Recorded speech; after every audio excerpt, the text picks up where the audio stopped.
Ermənistandan Azərbaycana növbəti təxribat. Suriyadan qaçqın düşən ermənilər işğal olunmuş Azərbaycan torpaqlarında yerləşdirilir. Daha ətraflısa Natiq Naylıoğlu reportajında bizə məlumat verəcək.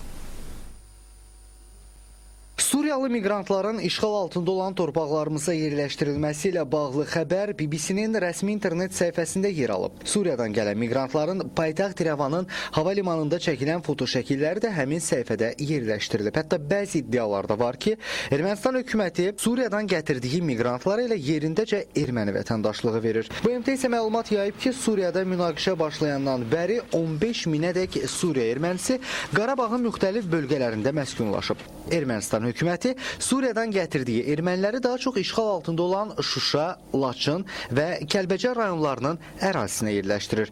Məqsəd isə güya Suriyadan qaçan miqrantlara yardım etməkdir. Əgər kiçik bir araşdırma aparsaq, görərik ki, Ermənistan hakimiyyəti burada da öz taktikasını işə salıb.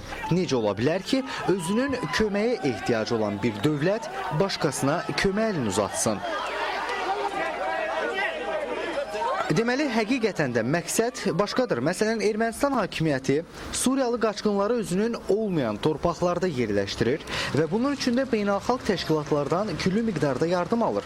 Belə olan halda təbii ki, həm öz büdcəsinə xeyir verir, həm də beynəlxalq təşkilatlar önündə özünü xeyirxah bir dövlət kimi göstərir. Suriyalı qaçqınlara isə Azərbaycan torpaqları Ermənistan ərazisi kimi təqdim edilir. Rəsmi Bakı artıq Ermənistanın bu təxribatının qarşısını almaq üçün hərəkətə keçib. Bu kimi siyasətin həyata keçirilməsi ilk növbədə Cenevra konvensiyalarının kobud şəkildə Ermənistan tərəfindən pozulmasıdır.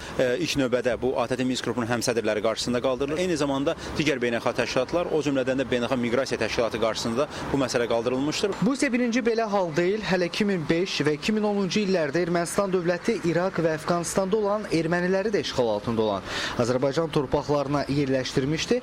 Bir müddət sonra isə həmin ermənilər vəziyyətin dözülməz olduğunu anlayaraq öz vətənlərinə geri qayıtmışdı.